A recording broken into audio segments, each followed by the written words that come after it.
We're back on another exciting episode of Starfleet Boy, where we have a casual and informal conversation about Star Trek. Today, we're talking about the episode that I think still holds the title of longest episode title, Very long. "For the World is Hollow and I Have Touched the Sky." Beautiful poetic title, but yeah, I think it's 50 characters. And the other one that I thought of, which is "The Butcher's Knife Cares Not for the Lamb's Cry," is only 47 characters. So I think this one still wins. But if you guys know, when Father comes back, he'll probably know for sure. But He's back. oh, he's back. He's back. He's here. But I wonder, is this still the longest title in Star Trek? I thought it got passed up in recent years. I thought it would be "The Butcher's Knife Cares Not for the Lamb's Cry." Is that the name of that episode? Yeah, Right? you got But it right. that's only 47 characters. This one's 50 characters. I actually typed it in a thing and like checked. So I don't know. I have to look it up. I'll have to do some more research. But welcome back, gentlemen. Nice to see you. We have the old man who actually did touch the sky here today. I did. It was amazing. Tasted like chocolate. This guy tasted like chocolate. Are you supposed to be telling us these secrets? Aren't you going to be in pain from the from?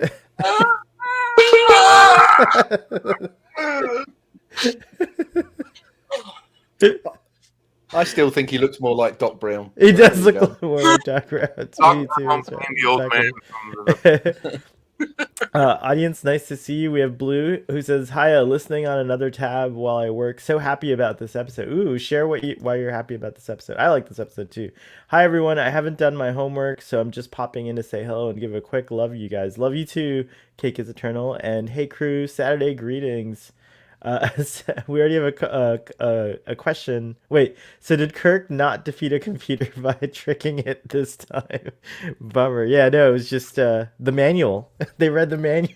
They read the manual. They Oh, like he opened didn't. up this. He Yes, Spock read the manual, and they just read the opened manual. it. So yeah, this is a. That's the moral of the story. If you want something to break something or make it work, read the manual. Read the manual. The Oracle had a manual. It was like really funny. So this episode, based. like apply pressure to the center. You mean push the button? or poke the eye, I guess, because I guess that was the Oracle's seeing device or apparatus. So in this episode, we start off by finding out that Dr. McCoy is like seriously ill, only has 1 year to live, and then the Enterprise is also it was under attack with like missiles. So they trace it to its source, and they find this like traveling asteroid, basically, that's hollow on the inside, and it's a ship, and it contains a whole civilization. Dr. McCoy, Spock, and Kirk beam down to check it out and see what's going on. They get it. Initially, they're attacked, and then when Natira, the leader of the people, sees Dr. McCoy, she's just like instantly in love, and she's like, "Stop, that's it!" Like, and so then She's smitten by his She's- southern charm. Yeah, I mean, like he like raised his hands up like this, and then her eyes widen, like, "Oh my God, who's this beautiful hunk of a man?" Like, it was great. So anyways, they're introduced to this civilization, and they realize really quickly that it's an oppressive civilization under the control of a computer, or it's seemingly oppressive anyways, under the control of a computer. And then a side plot is that Dr. McCoy, initially trying to distract the leader so that Kirk and Spock could go off and find out what's going on, ends up falling in love with her, and they decide to get married on the same day that they met, which is like fantastic. And so I love it. So he decides to put one of these crazy chips in his head that everyone has that causes pain if you disobey, as we find out from the old man who did touch the sky.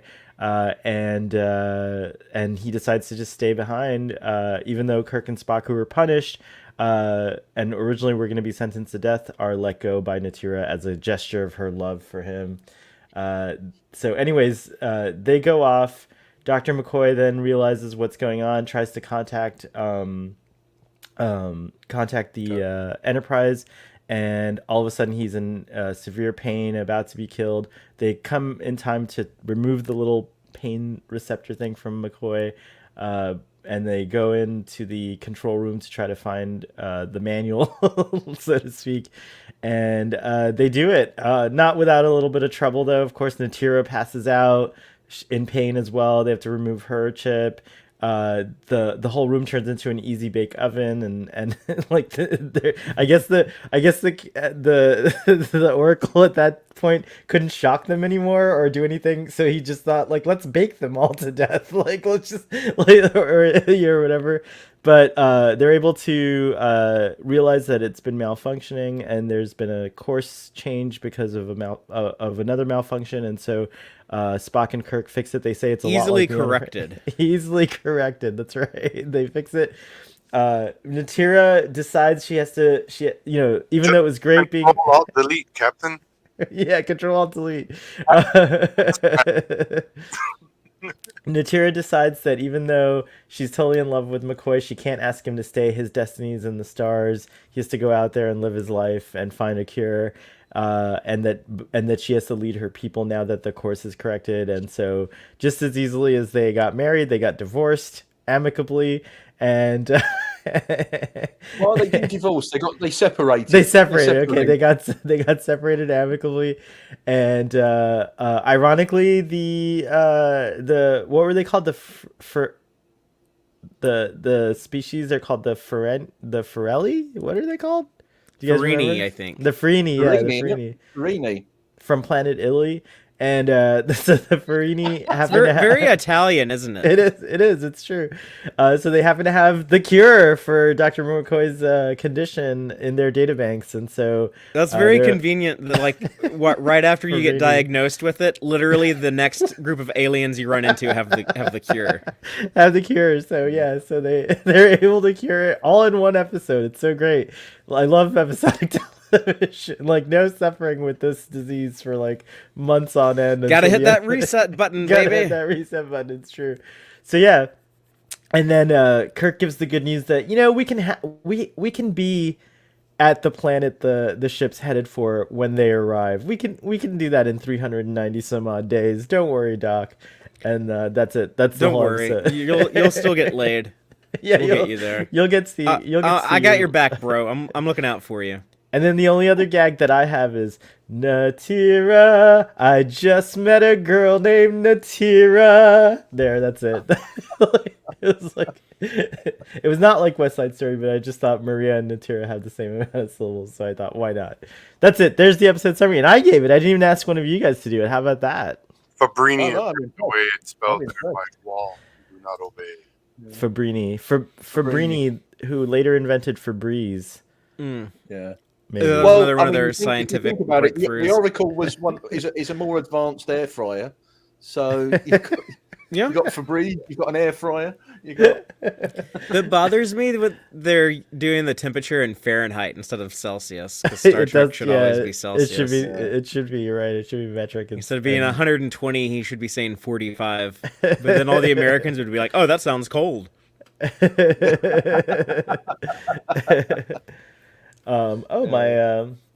My system's stuck. I can't. Let me see if I can do this. Hello. All right, but it still doesn't let me scroll. I might have to hop out of the studio and back in. Make it show for a second, guys. Make it show. Go on in. Well, I would like to point out that Ruben is cosplaying not only as a character from this episode, but also a character from The Cage, because that same actor, he was one of the abandoned scientists that Pike discovers how the Telosians introduced Vina to Pike. I knew that old man. And also he was in Return of the Archons as well. Yeah. Yeah, that's And John. You guys are He talking was in about the John menagerie Lormer. also, because they reused that footage. Are you talking about John Lormer, the old man? Yeah, that sounds Yeah. right. Yeah, and he's been in he was in like a ton of TV. He's been in like pretty much everything, like Lassie, like Little House on the Prairie here, Magnum PI. It's like, yeah, he's in everything, and he plays like multiple roles on Lassie, on Gunsmoke. I didn't realize he was in other episodes of Star Trek. I just until you guys were just saying it. Right we just said it was The Cage, and also it was the Return of the Archons. Return of the Archons. You're right, Tamar and and Theodore Haskins is the name of the doctor. uncredited. That's cool. That's very cool. And then we have, of course, Natira is played by the gorgeous, beautiful Catherine Woodville. Yeah, I remember like watching this one time as a kid and being very I was as smitten with her as she was with Dr. McCoy. Yeah. What did you all think of this episode? I actually quite liked that it was McCoy centric for once. Yeah. I think this is the first one where it's about McCoy. It's always been Kirk or Spock, but it's always been Cock. It's always been Cock or Spock. Which is what some people said Spock. Instead of Spurk, some people use the other. That's from the Comedy Central roast of William Shatner, which is streaming on Paramount Plus. That was Andy Dick appears as the illegitimate love child of Spock and Kirk, and that is the name he takes for himself. Kock. That's amazing. That's pretty funny. I gotta go check that out. I didn't know that roast was available. I heard it's really good. I don't think I saw it. I think Betty White is even in it. So, yeah. Well, Betty White good time to watch. Takei, doesn't she? She wrote George Takei. She goes about that George Takei tasted all the nuts. Yeah, that's right. Okay, so we'll check that out. We'll review it on Starfleet Boy After Dark. That sounds like a good thing. Takei is in the roast of Shatner. Were they friends at that time? No. Oh, okay. It's awkward because you can tell that they don't like each other. And the horse you rode in on. Yeah, he literally says that. Wow. Yeah. Because Shatner comes in on a horse, and he said, "I've waited years to say this." He said, "Fuck you and the horse you rode in on." So Wow. Oh wow. Okay. And he actually says it with quite a lot of venom as well. Yeah, he does say it. Nichelle Nichols has a good moment with Captain Kirk. With okay, William don't give any more spoilers. Okay. I want to see this now. That's cool. Actually, that bit where he's saying the roasted, I saw one of Shatner's one man shows, and they actually show that clip.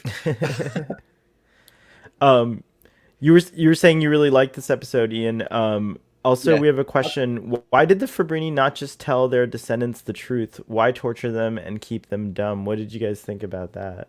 Yeah, I don't really understand the motivations of the Oracle. I get like things are like lost over the years, and the people might like reinterpret the whole notion of like, oh, going to a new world, and it sounds like kind of spiritual. We're gonna leave this world and arrive in a new one. It's gonna be paradise, and building kind of a religious view around that within your culture. But I don't know like why the computer turned into such a jerk. Because all computers turn into jerks. Yeah, they do. It's true. It's interesting too, the idea of like handing over your civilization to a computer. Like this is like basically like to do all the stuff that no one wants to do, like all the like decision making, administrative, like obviously this thing was like running a ship, and then you have this like, I guess Natira's like a priestess leader. Like you're right, if it's like if you really think about it, it's slowly happening right now. Wait, sorry, you guys talked over each other. What was that, Ruben? If you think about it, it's slowly happening to us right now. I mean, it could be, yeah. We have technology that does a lot of stuff for us. Slowly but surely, we have less and less people who even know how functions, how code you know what I mean? Like, I don't know how to drive manual transmission cars. Trillions of lines of code. Speak for yourself. What's that? Speak for yourself. The vast majority of cars in the UK are manual. No, I said I don't know. I said I don't know how to drive a manual car. Yeah, it's like crazy. You guys are lucky that you have mostly manual cars, but I think the vast majority here in the States, correct me if I'm wrong, it's automatic. Yeah, a lot of them you can't even buy as a standard anymore. Like about my truck in 2016, like Ford didn't make standards anymore at that point. It's like it had to be automatic. And as cool as the Tesla driving itself thing is, like that is kind of scary. Imagine once the norm, and it goes 20 years later after that being the norm. You're gonna have a huge amount of population that doesn't even know how to drive at all. Yeah, we might just hop in, and we might not own cars at that point. They might just come pick you up, take you where you want to go, and that's. If you showed a kid now, a 12-year-old a rotary phone, and told them call 911 on this phone, someone's being shot, call 911 right now, I guarantee you they would not be able to figure out how to dial 911 on that old ass phone. there are videos on social media on this because they actually gave an old phone and they looked at it and they said, "Well, where's the buttons?" No. The thing is, though, I mean, it's there. There was a huge joke about it, the rotary phones. At least in America, you had 911. In the UK, it's 999. Yeah. Can you imagine Easier to trying do remember. that? Nine.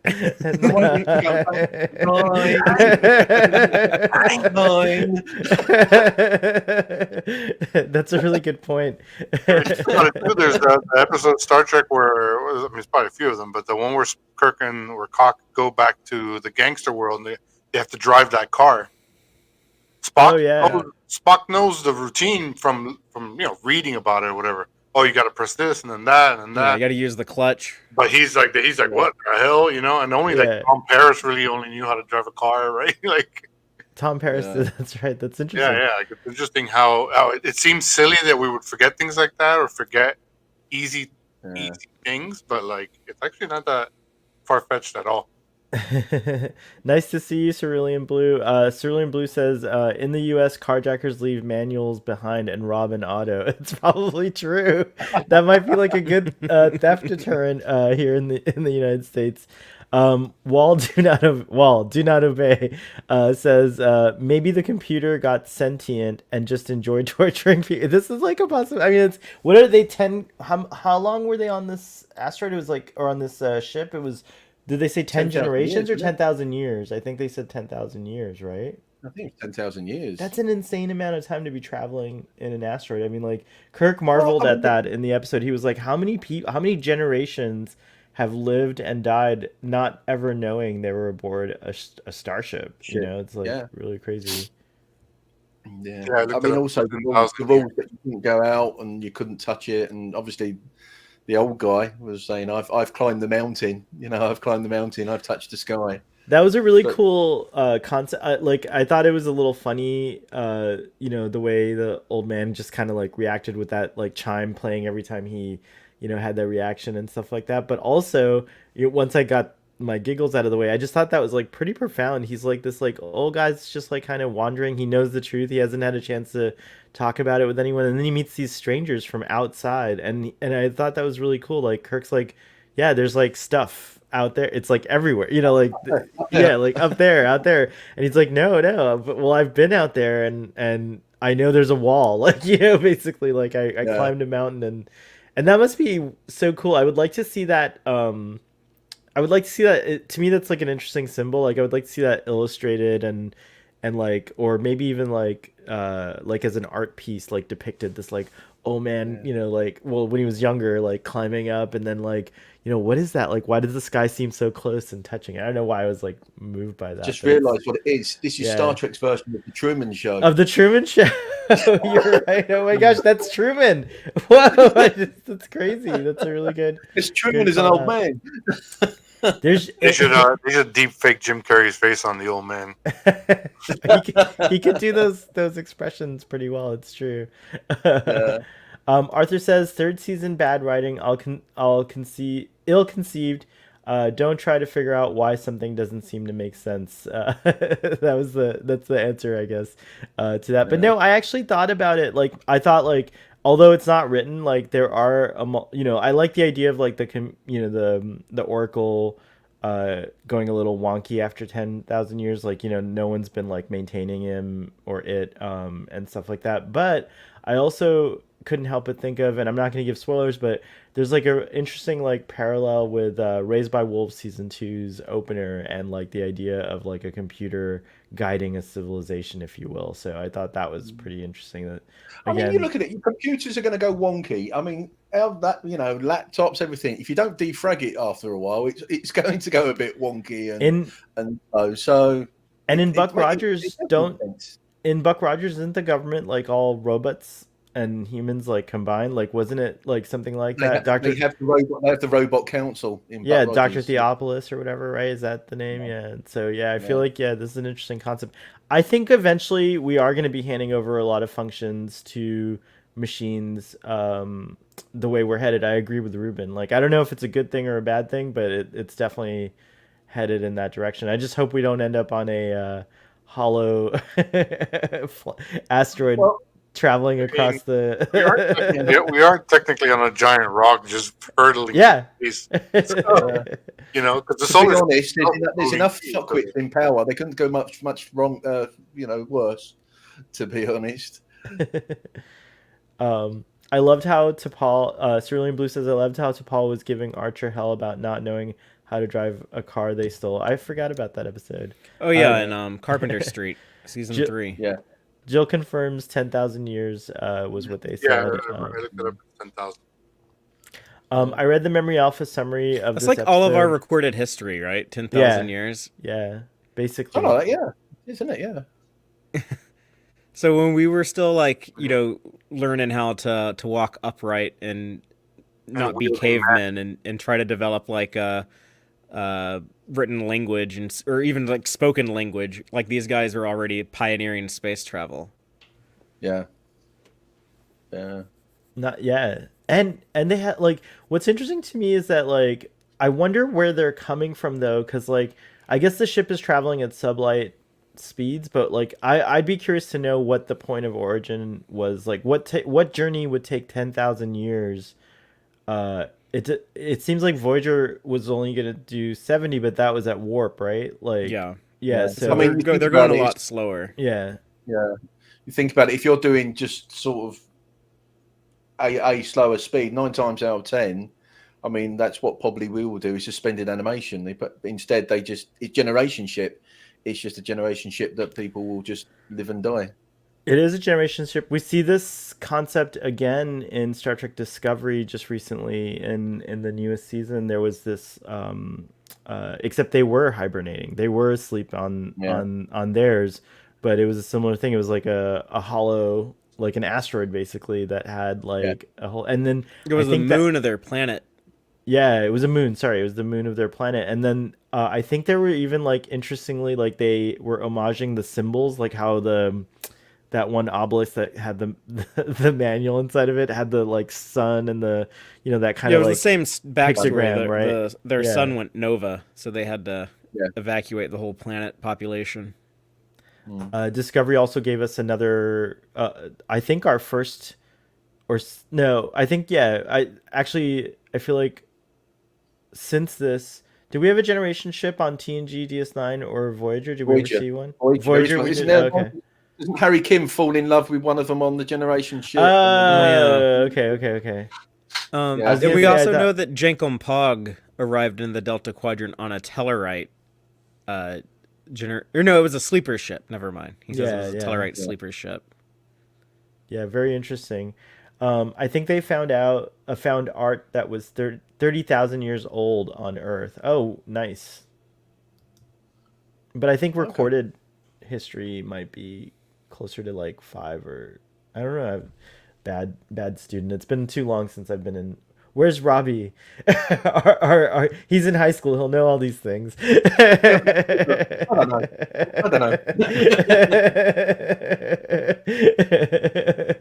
know. How much did their civilization atrophy by generations of being tortured for stepping out of line? Probably got dumb that way. That explains their subservience and like not questioning anything. You're right. Like after so many generations, like I imagine the earlier generations were a little more adventurous, but after so many generations of being like tortured, you would ultimately have like a very like non-questioning, very like docile and subservient society. Well, you say docile. I mean, the amount of guards that they had along the corridors. Oh, true. Obviously there was quite a lot of the guards with the swords, and you're thinking, really, they did feel like to me like they'd seen action for the first time in their whole lives. Like they were like so happy. They were like, yeah, we have outside.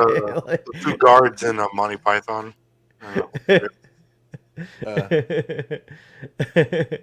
But I wonder. Yeah, I guess they did have like quite a few guards.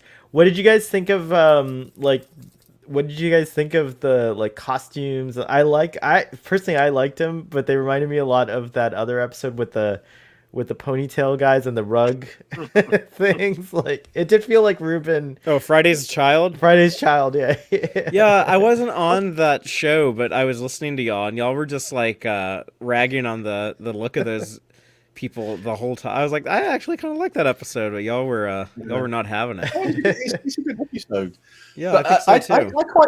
I quite like it. They were very colourful. I mean, the outfits were really colourful in this one. I mean, the corridors were quite muted, but they're all the outfits were really colourful.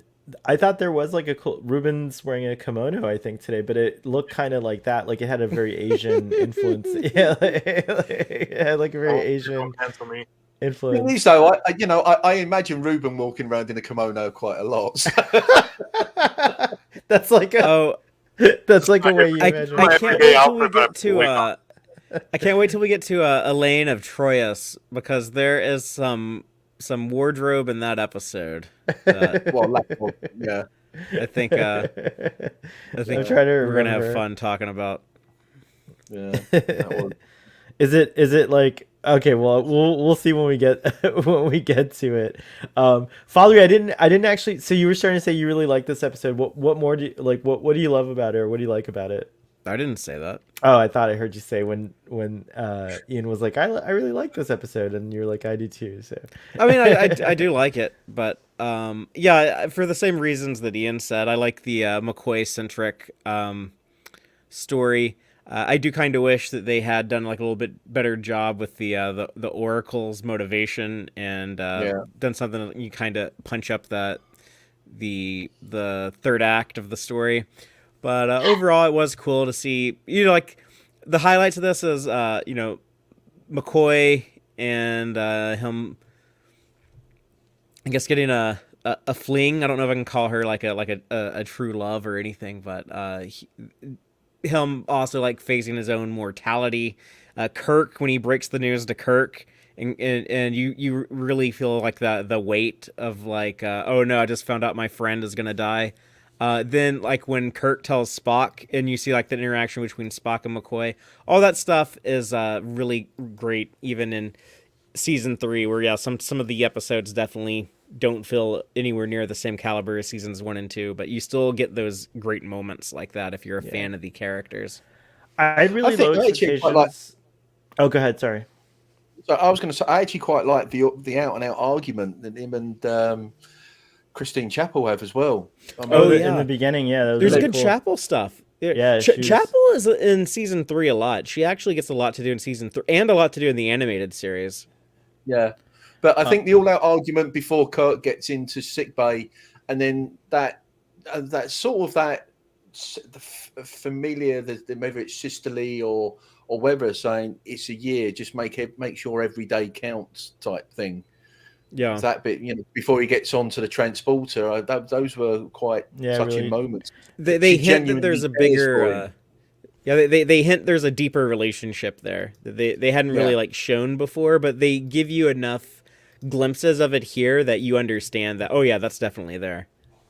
Oh yeah, I mean, when you work hand in hand or as closely as they do for the the period of time, there is going to be that type of family dynamic between the two. I feel.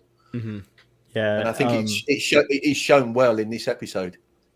I had really low expectations going into season 3, and a lot of these episodes I didn't remember because it's been such a long time since I've seen them. I mean, like I remembered like the gist of them, but I'm continually being surprised. Like I guess since I set my expectations low, like I'm actually like I'm finding these episodes to be actually really quite good, and this one had like so many great aspects to it. I saw on the IMDb trivia page that I'm going to try to say this. Polycythemia is a real disease in which the body produces too many red blood cells and is not by itself fatal, but xenopolycythemia would be an alien, xeno equals foreign alien, variation of the disease. It is revealed Dr. McCoy is suffering from this. So yeah, it's cool that they actually, this is like a good example of taking something that's real and then like, turning it into a space, making it worse. Making it worse. Yeah, it's true. And then I wondered about this because it sounded like it, but I guess that is the voice of James Doohan playing the Oracle. Yeah. Yeah. which is cool. 'Cause, We get to yeah, hear his voice do a lot of interesing things in the animated series as That's well. true, he He's will. basically Oh, absolutely. every male Yeah. character.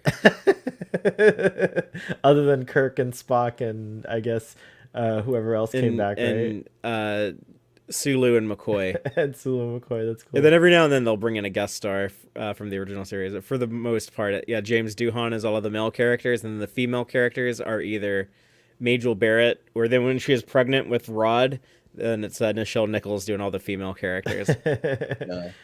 Shout out to Dom Paris. Did you guys catch that the Book of the People is the same as the Chicago mobs in the 20s? From Do you know what? I've I've just seen that in IMDb. It's there in front of me, and I was going to mention it, so that you beat me to the punch. I didn't know that. Cool. And Ancient Yonada. This is cool. I didn't know IMDb had all these like trivia things, but the Ancient Yonada text is based on Korean. There's a lot of cool stuff here. I didn't realize. Yeah, it's an awful lot of trivia for this episode. This episode has a ton of trivia on here, so if you guys want to see more of that, check it out. I also just want to highlight that like the writing I found particularly beautiful during the courtship or the romantic sequence between Natira and McCoy. Like I found myself just like totally like, you know, gushing like at how like sweet, like, you know, it was very poetic. It seemed like very like Shakespearean to me in a way, you know, like may I give you the love you want and make the time you have beautiful. I mean, like, come on, that's like so like, you know, it's just like I was like, I was totally like into it. I was it'd be interesting. I would be to like see Guinan, where I'd be like, "Shut up, kid! Like, let her keep talking." It would be interesting to see how many Trekkies have actually taken that and put that into their vows. I feel like I should do that. Yeah, it is a good one. We have here. I still don't understand. I still don't understand the Natira McCoy thing. The instant love thing doesn't compute to me. I don't relate well to love stories like these. Never have. That's cool. Ruben knows this person too. Our friend Chuck Dent. I never really like paid attention to the love at first sight type of stories, but I don't know if you knew this, Ruben, but our friend Chuck Dent that we used to work with, may he rest in peace. He met his wife and proposed to her on the same day, and she said yes, and it was like, like that was it. Like, and they'd been married for like I don't know at that point, like you know. Was that his first years. wife that he went to prison for murdering her? No. Chuck Dent's an amazing person. Yeah, he was an amazing person. He taught actually.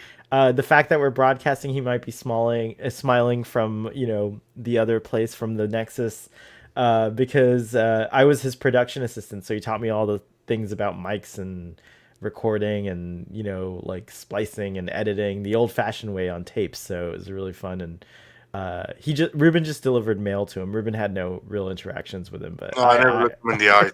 No, I'm just kidding. But yeah, it's fun. I mean, the love at first sight thing can happen, but like it seems to happen a lot on Star Trek, a little bit too often. Yeah, it's all TV in general. It's you know the era of TV and that kind of era of storytelling where it doesn't take much, you know. And I mean, again, Natira hadn't seen a dude who just had like other opinions for for who knows how long. I personally, I've never had love at first sight per se, but I do fall in love very easily. Like, so it's not hard to get this Starfleet boy to love you. So yeah, I'm not saying that it's you know that easy. You might have to buy me chocolates or something. I don't know. I was smitten with Caroline virtually from the get go, and we were together for over 21 years. So it can happen. It can happen. Just can like happen. on Star Trek. Natira was Jill has a suggestion that Natira was Star for anyone who was not a zombie. Right. That's probably true. Yeah. DeForest Kelley is good in this episode, but he was good in every episode. Yeah, it's true. I really love DeForest Kelley's performances. I think he is fantastic. Yeah, but he always showed up. I think we've said I think what is good about it is it's about McCoy. It's not Spock. It's not Kirk. It's McCoy. And it's the first one that you really do get for this one. And that's what I like about it. Right on. Cerulean Blue says, this one I like the visuals and the costumes and the sets. It was a weak story to me due to the inability to fall madly in love myself, making it difficult to relate to the entire story. Yeah, if you can't relate to that, I could see how that would be a bummer. But there is, to me, I feel like, I feel like to me, if you take that out, there's still a cool science fiction-y concept of like this generational ship heading to this planet and stuff like that. I mean, at the end of the day, they were the architects of their own doom. I mean, they sent missiles to the Enterprise right at the very start. So it's not as if they're going to go, okay, they've done that. We've blown the missiles up. We'll just forget about. I feel like the Oracle auto launched those, but yeah, those missiles were easily dispatched by the end. I like that scene too. By the way, the opening of this episode is very like, it was very like classic Star Trek. Like, oh my gosh, like, shields up, phasers, like target this thing. Like in medium res, you just drop down into the middle of an action sequence that's already initiated. Going on. Yeah, exactly. Yeah. Totally. Arthur says Dorothy Fontana said she never saw anything from the 3rd season, and I cannot fault her for that. Oh, I didn't realize that. And she wrote for it too, so she never actually went back and watched it. I wonder if that's true till the end of her days. That's crazy. Yeah. Well, she was heavily involved and was essentially the showrunner of the animated series, so she did come back to Star Trek pretty quickly, and then worked in the development of Next Generation and scripted a Deep Space Nine episode. So she didn't stay gone. Yeah, it's true. Plus, she wrote the books. Oh yeah. So, yeah. But yeah, so I think overall I feel like this episode is not it's not like as spectacular as maybe some of the episodes in the previous seasons, but I give it a lot of points for like just being, I guess just being original in the sense that, it had this like generational ship and the civilization, and like I bought the romance at first sight. So to me, I loved all that stuff. So yeah, that's like my thing on this. Let's see what's Wall saying here. Hey, Starfleet Boy, I missed the topics you normally display to guide the discussion. Bring them back. Oh yeah, I didn't get to do it for this episode. It's been a busy morning, but if you guys in the audience have anything else to talk about this episode, let us know. In the meantime, Ruben, we didn't actually get your full thoughts on what you thought of this episode. I liked. There was a couple interesting shots early on. There was one where people were coming downstairs and it's kind of looking through the steps at the rest of the characters. It was kind of an interesting perspective that you don't really see on. It was just kind of a different angle to do stuff from. Some of the costumes were great. I don't know. I found it very hard to. You watched it 3 times, but you weren't really watching it. You were telling me earlier. Right? Yeah. I watched it 3 or 4 times, and I found myself just kind of drifting into doing other things. That's a lot of season 3 is like that to me. Yeah. Wow. I wish a lot. I keep talking about the animated series. I'm starting to get excited because we're getting close to the end of TOS and then the beginning of the animated series. And I love the animated series so much. But I wish a lot of these episodes were into like that 23-minute truncated format. Like I feel like if you trimmed this down to 23, 25 minutes, you would have a much tighter and more energetic story, I think. Yeah, I don't think it would like fall into this like lull that it goes into where it's just like kind of almost flatlining for a while, and then it's like, okay, here's the ending. It's just like go to bed. Yeah, I think a 30-minute. I mean, a lot of these episodes too, because of the writing at the time, you don't have that solid B story ever, so it just relies on this one thing to carry it through, and they don't really put a lot of. I don't know. They don't dig into a lot of it, but it's not, I mean, I love TOS. I'm excited to watch the animated series because I haven't watched it since probably like I don't know when. I can't even remember the last time I watched it, so that's gonna be interesting. Like the 80s or something. Not bad. It has some really cool ideas. It's just a lot of season 3 has the same issue where a lot of great ideas, but just don't know where to go with it. I don't understand that because that's not really a budget thing. I don't know if that's just like we're all going to lose our jobs. I don't give a shit. Here's well, I think they don't have you no longer have people like Dorothy Fontana or Gene. Gene Coons. Gene Coons punching up the scripts. So Yeah. I think that's the issue. I want And to they're say, also dealing with a lot of the scripts that like they didn't want to shoot in seasons Right. 1 and 2. oh, the leftover stuff. Earlier Hit before, a wall, do not obey. Sub Commander Tal is here right now, but he's cloaked. yeah, he's he didn't decloak for this episode. I like that. I like that. He does decloak. It's You might see him on TOS Saturday night if he's on tonight. I don't know. We'll Yeah. see if he decloaks Maybe for I'm watching that. tonight. I'm not doing Wall also says, I think there was an episode of the Orville that was inspired by this episode. Ruben was talking about Yeah. that earlier. Yeah. Yeah. That was Orville one of the was- first the same 5 idea. or 6. That's Yeah. all I watched of the Orville. The only difference with that ship was that their roof broke, so it wouldn't provide day and night cycles. So these people lived in kind of perpetual daytime.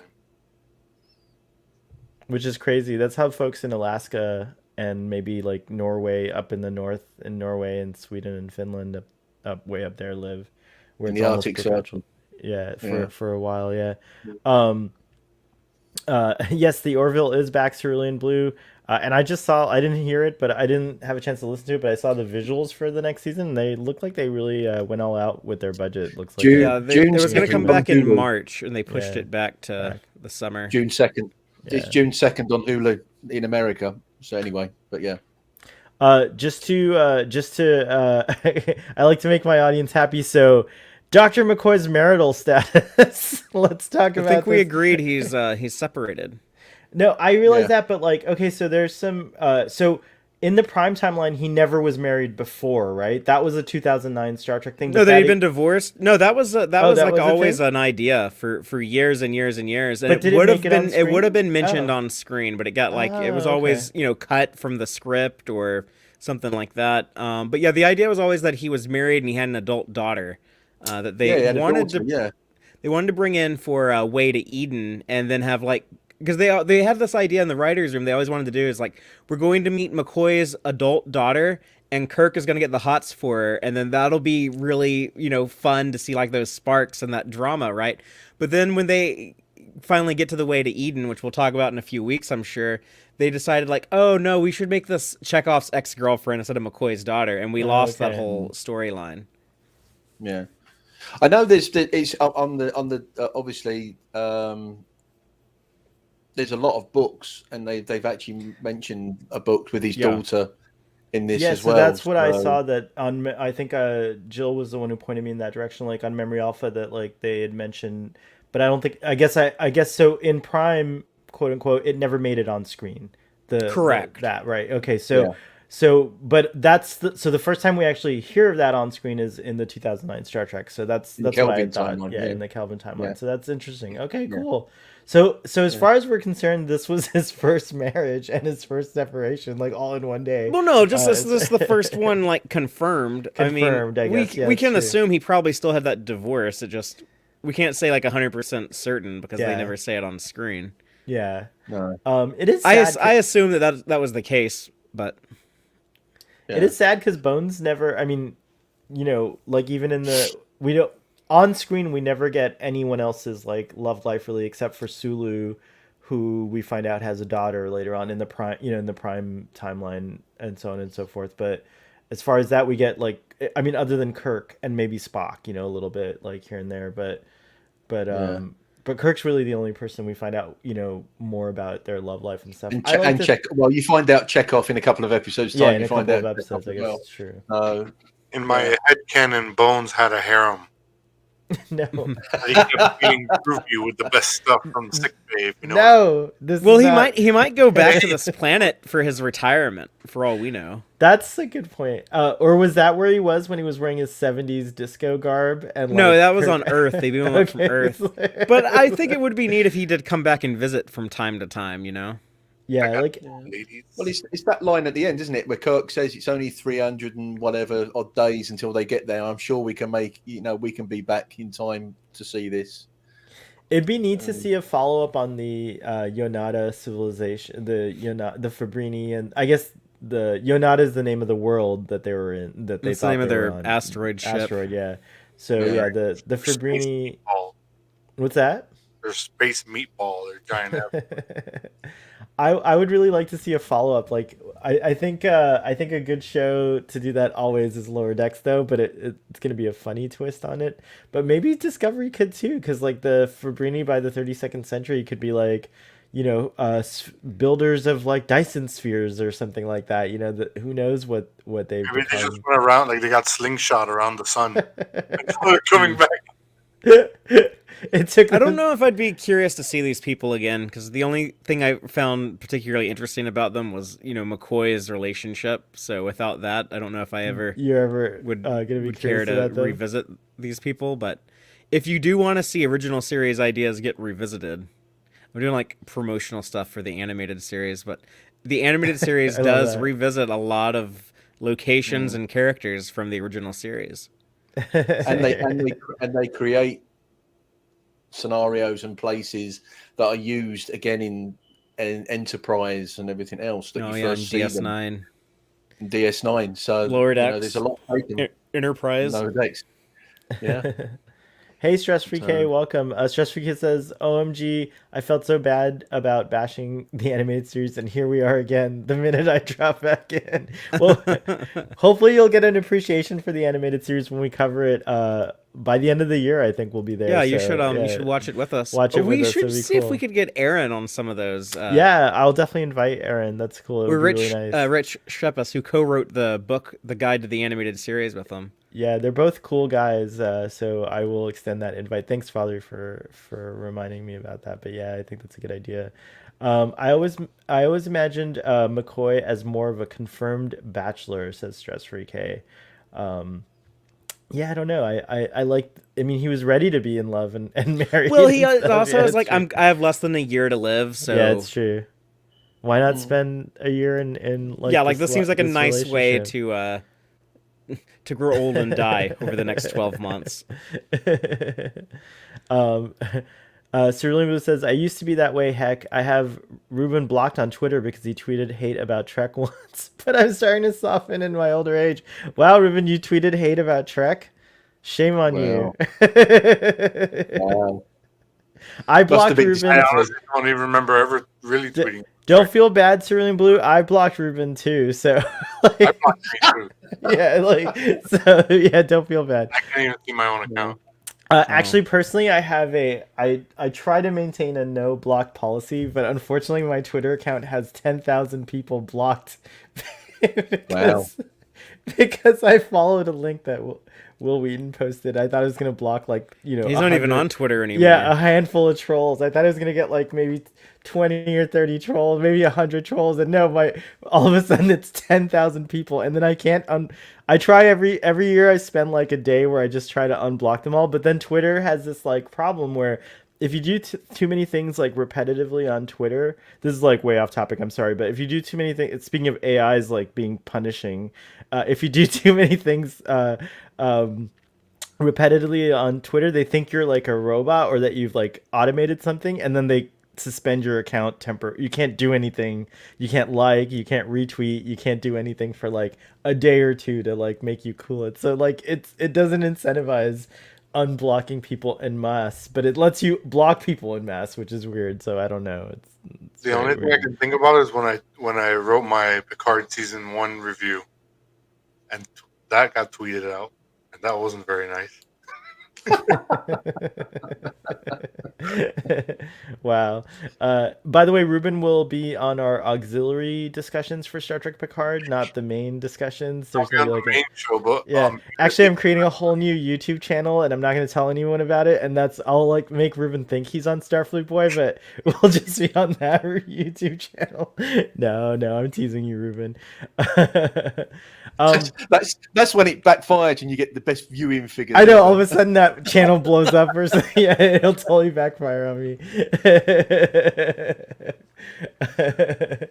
But yeah, anyways, I'm glad that Cerulean Blue is softening up to Ruben. Just as a aside, I've known Ruben since I was in the 2nd grade.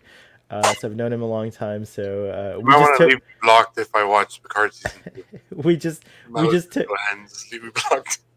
Ruben and I took that too seriously, and I think I may have like aggravated Ruben into being like a hater, like more than anything else. So I apologize publicly again. Also, I'd like to apologize. I got something wrong last week. I got a lot of attention for it, but I tweeted out in my excitement that Dolph Lundgren was was the Borg drone. That's my fault. That's my fault. Yeah, thank you. I wasn't gonna throw you under the bus. I take Captain has to go down with the tweet. So that was completely wrong. Larry Nemechek, bless him, came in and was like, if that was Dolph Lundgren, I would know, and Michael Westmore would be like, talking Bragging about about it, it, yeah. bragging about it. So busted. That was not true. So I'm sorry. But the thing is, though, other people were actually giving this other guy's name, and he looks nothing like him. I haven't had a chance. There were so many comments, so I haven't had a chance to go back. But I think we found the actual person. He actually commented cool. and confirmed that it was him himself. So I got to go back and I'll do that today. I'll post a tweet with the correct Man, information. with the makeup and the lighting and all the prosthetics and stuff. Like, yeah, the chin and the lips. That's what it Right, was. Like right. I totally believed it. I believed accentuates that the it part was true. that looks just like Dolph Lundgren. So then it kind of fits, like, Well, I guess we're coming up to the hour mark here, so I'll just start by saying that I really enjoyed this episode. I especially I think the focus for me was just like again like what you guys have been saying, which is Dr. McCoy had a moment, like he had an episode, like he had a great like a bunch of scenes. He had an opportunity to like be the lead on an episode, and he killed it. He crushed it. DeForest Kelly did, and so I thought that was fantastic. I also just like the romantic stuff that like that kind of stuff always gets to me, that like that beautiful poetic way of talking and stuff like that. And I think I am gonna steal some of these lines. I mean, they're so beautiful. And so I'm gonna give this episode another solid 7. It's just like last we're week, I rating think. it already. Yeah. So I get this episode. Unless you have another Yeah, if you I had want like to say I had some more like stuff. Yeah. 4 paragraphs of notes. On Go this go. episode. Tell us more. Go Give for us it. your No, notes. I'm exaggerating. I just had like I wanna hear it. two little remarks. Is that as far as like the moral or meaning of the story, I think there is some stuff you can take from this, whereas the Star Trek does it a lot, but kind of like anti-dogma, like think for yourself, observe and think for yourself instead of just staying in line and listening to what you're told. But also, I'm sure it wasn't intentional at the time. I mean, it might have been. There were environmental concerns in the 60s for sure. But I think it's also kind of relevant as a climate change type story of like, even if like your perception is that like things are pretty normal, the world could be hurtling on a really destructive path because you don't see the bigger picture. You don't have that larger perspective. And so it's important to be open-minded to that data and that information. And even if it's something you don't want to hear, it might be really important. So you might want to pay attention to it. Nice. That should have been the summary. That's great. I'm glad that's the closing thought. How many asteroids? How many oracles did you give this episode out of hurtling asteroid spaceships? Oh, I'll give it 31. What's that thing that Ruben's wearing? What is it? The kimono. I'll give it 31 Komodos out of 120 degrees Fahrenheit. Nice. Ruben, final thoughts and a rating if you like. Run of the mill Trek. It could have been somewhere. I agree with Follery's perspective on it. It had a lot of good ideas that probably could have been a really cool thing. Hey, Strange New Worlds, eh? Here's You're like, you just want Strange New Worlds to be a remake of all the bad Star Trek episodes. You want them to like try again. Every Like, series is an evolution of these same stories over and over. Yeah. So like, hey, keep it going. Got the gold there.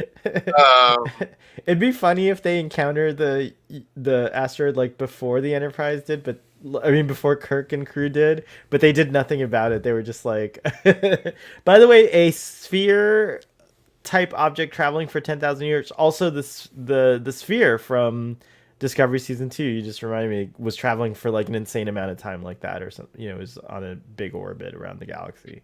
But carry on, Ruben. Yeah, no, I don't really have much else to say. I kind of agree with what everybody's been saying. You know, the crew, the cast nails it like they usually do. They do a lot with a little. And it's got its funny, quirky moments. I love the push the button, read the manual finale was amazing. And so yeah, that's about all I really have to say about that. That's all I got to say about that. Nice. I give it I don't know. I climbed a mountain and I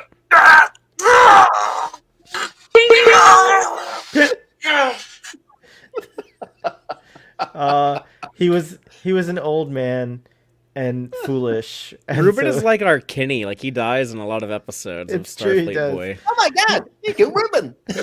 oh my god, we killed Ruben. Ruben also has this new fancy mic, and he has like all these special effects now and everything like that. And I'm glad you kept it. You got it all out of your system last night on Starfleet Boy after dark. Admiral, tell us what you thought. Final thoughts and any final thoughts if you have any, and also a rating if you choose to give one. Yeah, I mean, I as I said, I'm pleased. It's unfortunately it's taken that long for McCoy to have his day in the sun. You know, to have his episode. It's a nice episode. It's quite odd that you've got nothing really iconic about it, but there's certain stills from this episode that are used quite a lot for TOS because it's in this. So there's a very sort of iconic picture of the three of them stood together, and it's from this episode. And there's obviously like pictures from of Dee Kelly and all this stuff. So it's a steady, nice episode. Nothing that really sort of jumps out at you, but there's some iconic pictures that are taken that are used quite a lot. So I will give it 6 missiles destroyed by 1 phaser barrage. Yes, I like that rating. Ian, what's going on over on your Twitter and on your YouTube? Anything you want to share? Nothing on YouTube. Hopefully, I see you're doing fittings for your costumes for the cruise. Yes. The cruise is upon us. It's right. It's only a final- couple my weeks final- away. Actually, 3 weeks. This time in 3 weeks, 3 Father weeks, and yeah, I will be Three on the weeks boat. from today. Hopefully, the 4 of us are all together in the same spot. 3 weeks from today. Yeah, I was so excited about it. Hopefully 3 weeks tomorrow we will be on the same spot, and 3 weeks today, Father and I will be at sea. We will be hopefully because it'll be 4 o'clock. You could say you'll be Yeah. seaman. Yeah. Yes, there'll be sea people. Yeah. Full of demons. But yeah, no. So on my Twitter, there's going to be a lot of it for the build up for the cruise. My cosplay, as I said, because I made. If I get it off, can you get it off? Oh, here, I'm going to put you full screen here. Obviously, I've redone it and I've made this Cool. The neck piece, and also Nice. I did some bits for this now. Whereas they were flat, I've now put them so they'll be able to, so they will be sat on my shoulders for the Vance uniform. So yeah, I've got some bits that will be coming up. Well, probably when we get back. I've managed to get some blue bricks ships. So of this yesterday, I ordered the TOS Enterprise. So hopefully I'll have it sort of facing this one. I've ordered the Enterprise D and the refit. So I will be doing some reviews on that. Jill wants when to they know. arrive. Jill wants to know Jill wants to know if you have a video of your collection, like a whole tour of your collection. Like, do you have a video about that? No, but I Sounds can like do a request. one. No. Sounds like a sounds like a request. It does sound like a request. I will Coming I will soon, do one one maybe. day. Coming soon. Yeah, That sounds pretty cool. As I said, YouTube, that will probably kick off when I get back from the cruise in 4 weeks' time. Twitter, as I said, is the build up to the cruise and other sort of any trekkiness that we're doing, and the same on the Instagram. Really, I am really looking forward to showing the cosplay. It's the cosplay. It's the opportunity for the cosplay. I mean, Father and I have. Well, I started a chat on Twitter, just one because the people that are going on the cruise, and everybody is starting to get excited. I think it's because it's virtually happening. But there was an announcement. Yes, was it yesterday about going from LA next year? Yeah.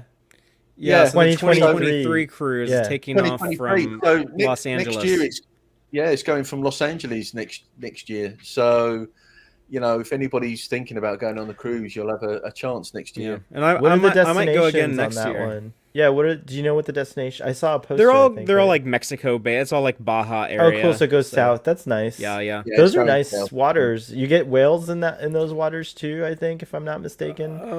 Depending on the time of year. I've never been to that part of the world, to be honest. But that's another cool thing about that is it gives me an excuse to go to LA. There's friends there, people that we know. I might get to go say hi to Tons of people Larry in- or in Aaron, Los Angeles, people who yeah. were talking about. So Yeah, exactly. Also, I can visit Patrick Vasquez and Rocks. Paul's A lot there. of Trek stuff. Yeah. You know, Yeah, Oh, there's a lot yeah. of good stuff. It's been shut down But- during the pandemic times, but Larry Nemechek does a Trekland tours where he goes to a lot of the famous locations that they shot at. He I mean- tends to do that with STLV, doesn't he? He tends to set a lot of those up when STLV's on, I think. Yeah, he does one in the desert in Nevada where they shot Star Trek Generations in the Valley of Fire, where Kirk dies. Yeah. You can also, how far is it? Let me see. Oh, the Mojave, the actual town and the desert Mojave are not far from Los Angeles too. So if you want to go and go to Pike's hometown, I feel like they need to. Pike's was born in Mojave, right? So I feel like they need to build a monument for Captain Pike there. That'll be probably the next. That'll probably be one of the next ones. We've got Janeway, we've had Kirk, we've had this. So I thought the Mojave probably now- Desert was like New Mexico. In No, Arizona. it's California, if I'm not mistaken. Mojave, California. Let me look it up. Yeah, but he's from the desert, not the town, right? I always imagine the town is in the desert, but let me just look up the desert. Hold on. Mojave Desert. But yeah, they're building No, it says the California also, Fathery. It's they in have California. the monument to Kirk in Riverside, Iowa, and they built the Janeway one in Indiana, and now they're trying to get a Cisco one in New Orleans. So yeah, that would be continuing the tradition.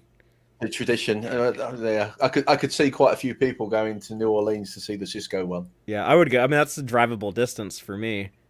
You can go through the Mojave Desert if you're driving from Los Angeles to Las Vegas, and it is a ways away from the city. So the town is like not in the desert, but it's close to the it's close to the desert. Yeah. Cool. So yeah, very cool. Yeah, well, for me next year, I'm looking to this because this is my 4th cruise, so I'm stepping away next year. I want to do something different. Do Vegas.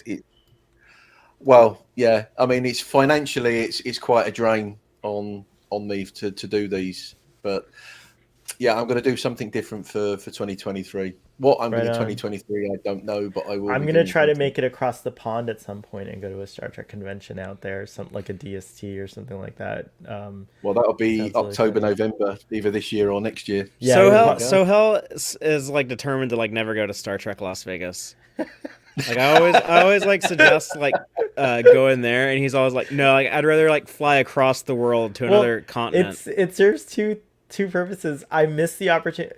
Like I'm a huge fan of like the UK in general, but You're an Anglophile. I'm an Anglophile as they're known. And so when I went to Europe on my walkabout for like 5 months, I never went to the UK. I just was like, oh, I'll come back with one of my good friends, and I'm not trying to be mad at him, but we never did it. So now I'm gonna go on my own. But now I have lots of reasons to, because there's a ton of cool folks in the UK that I've met and gotten to know through the Star Trek community. So now there's like a really big, huge draw to go there. So I got to do that first. I do then want I'll to do do DST at STLV. some point. Yeah. Yeah. I mean, Tilly, you could meet up with Tilly as well. Yeah. Oh my God. Shout out to Tilly. And yeah, there's so many folks out. You guys are so cool out there. The British Tilly. invasion of Star Trek is a good invasion. Well, that's very cool. Well, On but Starfleet. one thing I will, Oh, sure.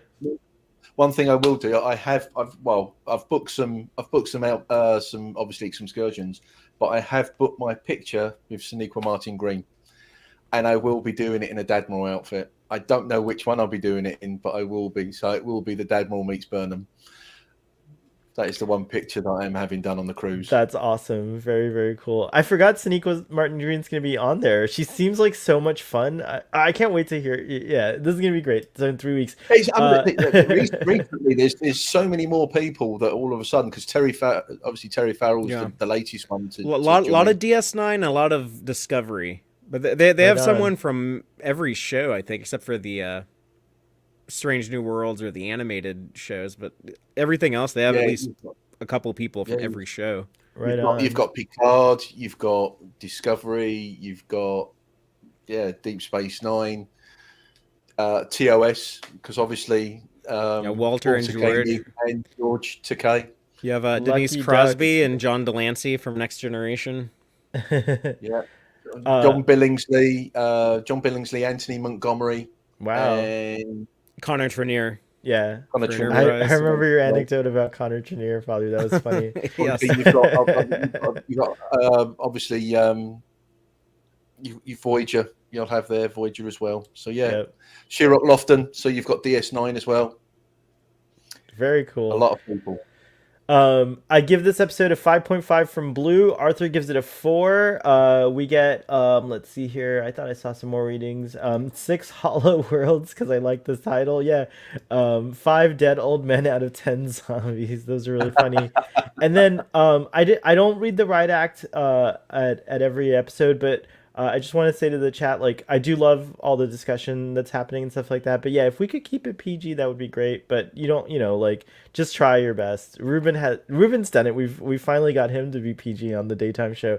But we do have an outlet for, like, anything goes, which is Starfleet Boy After Dark, which happens Friday nights. So come on there and just be your wildest self on there. It's a little bit more R-rated on that shore. Actually, a lot more R-rated, so check that out. But yeah, we want to keep these a little bit more PG only because my mom does watch and she has actually made comments about things. So I feel like I just do it for me. Don't just don't let my mom get all crazy on me. In that way, I'm still a Starfleet boy. I still answer to my mom. But yeah, so I'm sorry if you guys don't like that. But yeah, let's try to keep it a little bit more PG in the chats. I don't know what was going on in there, but I'm sure it's funny. I'll go back and read it later. Anyways, you can check us out tomorrow. Actually, right after this, we're supposed to be doing a Doctor Who discussion at some point on Earl Grey Trekkie's channel. So check that out. It's midnight, the episode where the Doctor, it's a wild episode where the Doctor kind of gets possessed. So we'll check that out next.